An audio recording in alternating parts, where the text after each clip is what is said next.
How to forgive someone who cheated on you multiple times. And I'm going to address this to women.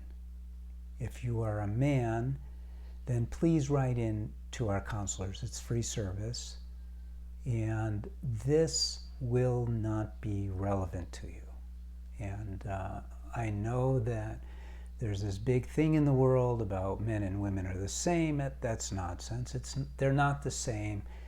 The statistics are not the same. Our experiences are not the same. And so my answer is not the same for men as it is for women. So this is for women. In other words, how do I forgive someone, my husband, who has been unfaithful multiple times? My name is Paul Friedman. I founded the Marriage Foundation, and we have a lot of experience in this area because a lot of women don't deal with this the first time. So the first time it happens, typically, the husband is caught cheating in whatever form. And the wife confronts him and he says, "Oh my God, blah, blah, blah, blah, blah." Or, "How dare you look at my phone?" It's the fight or flight. It's the defensive reaction when you're caught. And it ends with, "But I made a mistake and I'm never going to do that again, and you can trust me." So it does happen again. Sometimes he's not caught for years, or he's toned it down for quite a while, but he does it again. So the question before we go, how do you forgive him, is why does it keep happening? And the answer is too simple. It's because neither of you have changed. So you're the same people, and the dynamics of your marriage have not changed. I mean, you could stop doing something that's habitual for a while, but eventually the habit is caused by inner stuff that's going to manifest again. And so you got to understand that the reason for cheating is that the marriage is not functioning well. He's not happy. You're not happy either. It's not like everything's been going along hunky-dory and all of a sudden he's cheating. You know there's something wrong. And you think it's okay. Because the world explains marriage in a really bizarre way. I mean, think about it. There are books on how to argue properly in a marriage.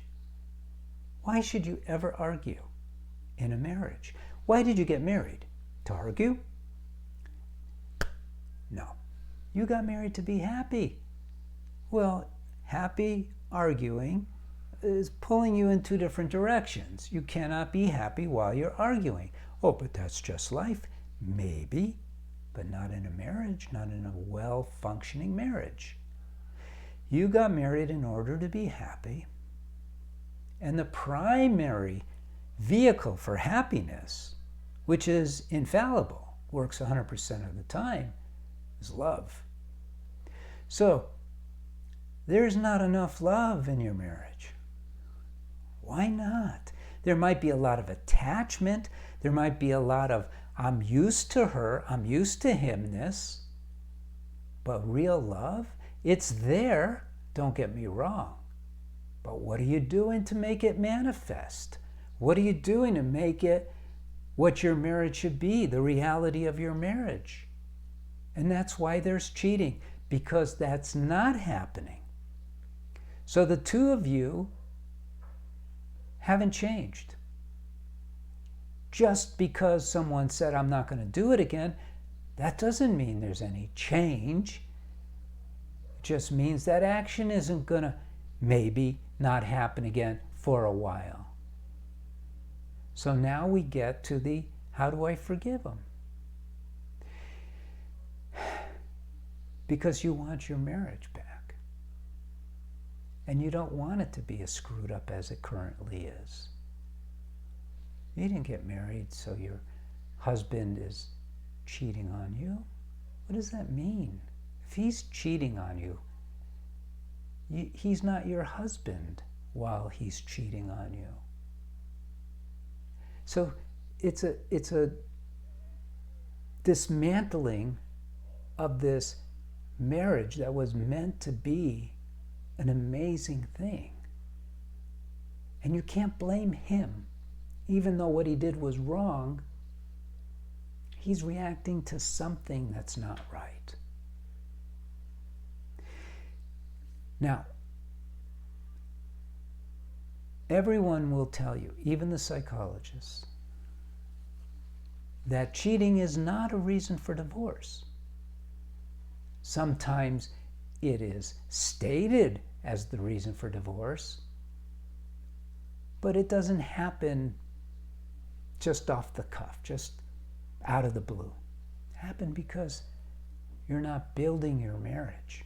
You're not building the love. You're not building the happiness because you don't know how. It isn't your fault. You know, I have this discussion with people all the time. I go, so, did you learn how to balance a checkbook in school? No.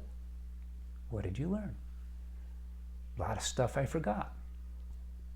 Did you learn anything that's really practical? Now, if I'm talking to someone who ends up using math or using chemistry, yeah, it was a basis, but most people don't.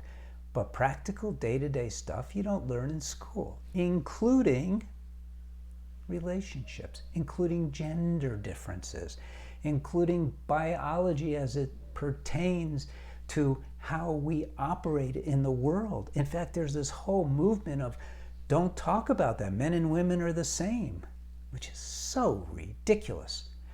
But I don't want to get off on a tangent. The point is, when you got married, you did not know how to be married. There's your basis for forgiveness. He didn't know. You didn't know. Now, the question is, what do we do? Put aside the forgiveness. Put it aside. Put aside the offense. Just put it aside. And commit yourself to learning how to be married and hold that over here for now. Maybe I'll forgive him, maybe I won't. But let me at least learn how to be married. Let me see what I could do about building my marriage. And then I'll come back to this question of whether I forgive him or not. Why not? What do you have to lose? You have a lot to gain. Because I promise you, as you start learning about marriage, as you start learning about your own mind, which is part of the marital experience, how to control your emotions, your thoughts, how to mold yourself into the person you want using your free will, all of that, learn that stuff. And then decide whether you're going to forgive them or not. You'll forgive them, I promise you, you will. But more importantly, you'll barely remember because you're going to be able to build the marriage that you originally envisioned, even though you had no idea how you were going to get there. I can show you how to get there. That's the point. I used to be a divorce mediator. I helped so many people get a divorce. I don't regret it because I didn't know any better. But I look back, there's not one marriage that I helped define as unmarried that I couldn't have saved with what I now know. And I want you to know what I now know so you can save your marriage, your family, and be so happy that it's ridiculous. Look at our stuff. Go through our website. See what's available. It'll amaze you at how approaching marriage in a positive way can change, will change your lives forever. That's what I wish for you. And I hope you'll subscribe to our channel. I hope you'll like this, share it. Other than that, blessings to you. Blessings to your husband, blessings to your family. Don't give up. Take a new approach. It will work. Okay. God bless.